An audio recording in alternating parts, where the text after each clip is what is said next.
Сәлеметсіздер ме балалар? 3-ші сынып математика 71-ші сабақ. Бүгінгі сабақтың тақырыбы көбейтудің үйлестірімділік қасиеті, есептер шығару. Сен көбейтудің үйлестірімділік қасиетін есеп шығаруда қолданатын боласың. Бірінші есеп. Бұл жерде сандар берілген, сандарды 3-ке және 4-ке 5-ке көбейтуіміз керек. 40 пен 3-тің көбейтіндісі 120-ға тең, 90 мен 3-тің көбейтіндісі 270-ге тең, 50 мен 3-тің көбейтіндісі 150-ге тең, 80 мен 3-тің көбейтіндісі 240-қа тең, 60 пен 3-тің көбейтіндісі 180-ге тең, 70 пен 3-тің көбейтіндісі 210-ға тең, 40 пен 4-тің көбейтіндісі 160-ға тең, 90 мен 4-тің көбейтіндісі 360-қа тең, 50 мен 4-тің көбейтіндісі 200-ге тең, 80 мен 4-тің көбейтіндісі 320-ға тең, 60 пен 4-тің көбейтіндісі 240-қа тең, 70 пен 4-тің көбейтіндісі 280-ге тең, 40 пен 5-тің көбейтіндісі 200-ге тең, 90 мен 5-тің көбейтіндісі 200-ге тең, 50 мен 5-тің көбейтіндісі 250-ге тең, 80 мен 5-тің көбейтіндісі 400-ге тең, 60 пен 5-тің көбейтіндісі 300-ге тең, 70 пен 5-тің көбейтіндісі 350-ге тең. Міне балалар, сіздер де бірінші тапсырманы осындай қылып орындайтын боласыздар.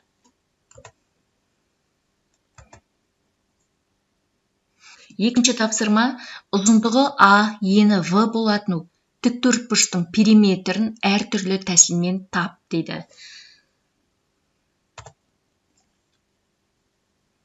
Периметрін тауып көрейік. Алдымен А тең 4 см, В тең 2 см тіктөртбұрыштың периметрі белгісіз. Бірінші тәсіл, периметр тіктөртбұрыш А қосылған В көбейту 2. Периметр тең 4 қосылған 2 көбейту 2 12 сантиметрге тең. Екінші тәсіл, периметрі А көбейтілген 2 қосу В көбейтілген 2. Периметрі тең 4 көбейтілген 2 қосу 2 көбейтілген 2 тең 12 сантиметр. Үшінші тәсіл, тіктөртбұрыштың периметрі А қосылған В қосу А қосылған В. Периметрі 4 қосылған 2 қосу 4 қосу 2 тең 12 сантиметр. Бұл сіздерге көрсетіп отырған тек қана біріншісі. Енді қалғандарын балалар өздеріңіз шығарасыздар. Сосын менің шығарған есебімен өздеріңіз тексеріп алатын боласыздар. Екінші тапсырма, сенбілік күні қаладағы әр мектептің ауласында 5 шырша және 4 қайың отырғызылды. Қаладағы 30 мектептің барлығына қанша ағаш отырғызылды? Алдымен есептің шартын құрып алайық. Әр мектепке 4 шырша, 4 қатардан 4 қайың отырғызылды. 30 мектепке қанша ағаш отырғызылды? Шешуі, 30-ды 5-ке көбейтеміз 150 шырша, 30-ды 4-ке көбейтеміз 120 қайың, 150 мен 120-ның қосындысы 270.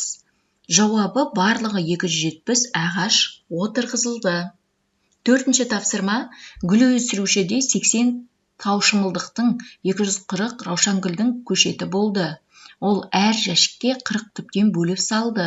Оған қанша жәшік қажет болды? Есептің шартын құрайық балалар. Таушымылдық 80, раушангүл 240, әр жәшікке 40 түптен қажет болды қанша жәшік? Шешуі, 240 пен 80-нің қосындысы 320-ға тең, оны 40-қа бөлгенде 8 жәшік керек болды. Жауабы 8 жәшік қажет болды. Бесінші тапсырма, фигуралардың қабырғаларының ұзындығын өлше, олардың ауданы мен периметрін тап. Қане балалар, ABCD тікбұрышының периметрі мен ауданын табайық. А тең 4 см, В тең 2 см, периметрі белгісіз, ауданы белгісіз.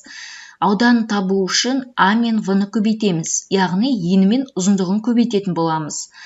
S тең 4 көбейтілген 2 тең 8 сантиметр квадрат. Периметрі А қосылған В көбейту 2. 4 пен 2-ның қосындысын 2-ге көбейтеміз, 12 сантиметрге тең. Жауабы ауданы 8 сантиметр квадрат, периметрі 12 сантиметрге тең. Келесі балалар, екінші фигураның ауданы мен периметрін табамыз. А тең 2 сантиметр, В тең 3 сантиметр, периметрі ауданы белгісіз. Ауданы тең 2 көбейтілген 3 тең 6 сантиметр квадрат. Периметрі 2 қосылған 3 көбейту 2 тең 10 сантиметр квадрат. Жауабы ауданы 6 сантиметр квадрат, периметрі 10 сантиметр квадратқа тең.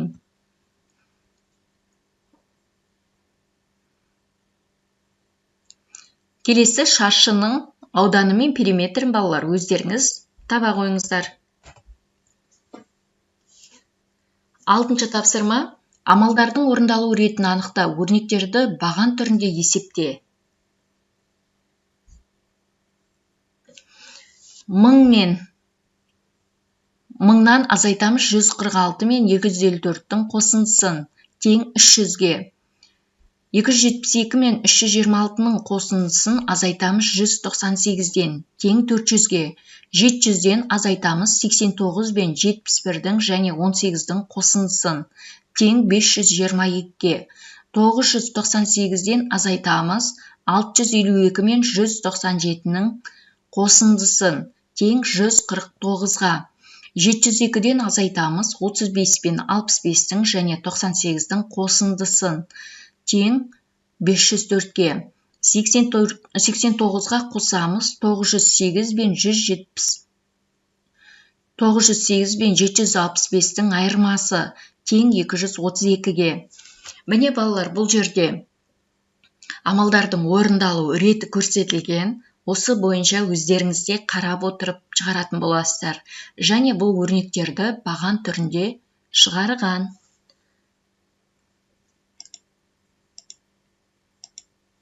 7-ші тапсырма. Мүмкін болатын тәсілдердің бірімен есепте. 5 көбейту 20 грамм мен 80 граммның қосындысы тең 5 көбейту 100 грамм тең 500 граммға. 2 көбейту 30 грамм мен 20 граммның қосындысына 2-ні 50 граммға көбейтеміз тең 100 грамм. 50 литр мен 10 литрдің қосындысын 8-ге көбейткенде 480-ге тең. 7 килограммды көбейтеміз 5 пен 4-дің қосындысына. 7 килограмм көбейту 9 тең 63 килограммға.